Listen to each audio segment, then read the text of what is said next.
A message pings. It goes unread. And just like that, an ordinary evening snaps like a thread. A college student is walking home at dusk, past shuttered storefronts, as a light rain begins to fall. Her keys jingle once as she sends a text, "I'm almost there." The typing bubble appears, and then vanishes. It never returns.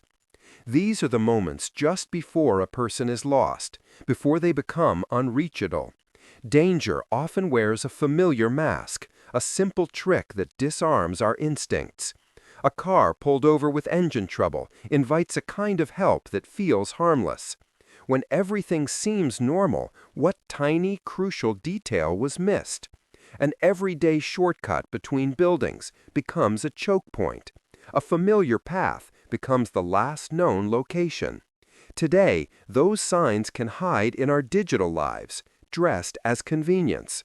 We leave a trail of pings and posts, yet that trail can go dark in a heartbeat. The first alarm is often small enough to dismiss. A backpack sitting dry under a streetlight while the ground around it is wet.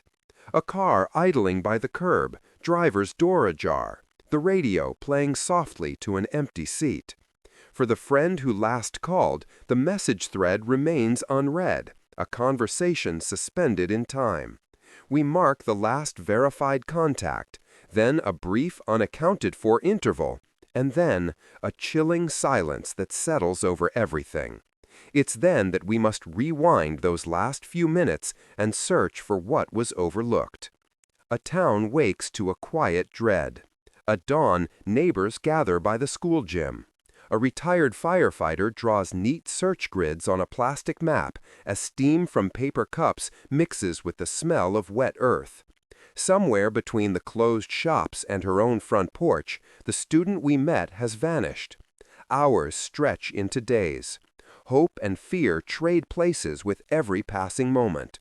The grid widens, creek beds are checked, and vacant lots are swept again, because again is all that matters. In parallel, another search begins, one that you cannot see. Phone records sketch a digital rhythm of pings, mapping a life in motion until it stopped. Vehicle telematics quietly recount a final route. Security cameras offer grainy frames that can mislead. A gray sedan looks silver under a street lamp. Witnesses try to help, but memory is a flawed editor. One person swears the jacket was red, another is certain it was blue. The best investigators move slowly. They trust the silence of forensics. Trace soil on a floor mat, a partial print on a bus shelter. From this patient work, a direction emerges. Sometimes there is a knock on a door and a rescue. Sometimes there is an arrest and a name for the suspect. And sometimes there is only the sober recovery of evidence and a quiet that a family must learn to live with. We tell these stories not for spectacle, but with dignity, centering the people who are loved and missed. We focus on what helps. Share your route with someone you trust. Keep a recent photo accessible, not out of fear, but out of care.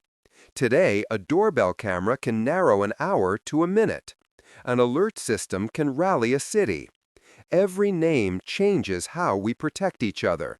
And in the cases that remain unsolved, where the details refuse to align, we keep looking. Because eventually, one small pattern will appear, pointing the way forward.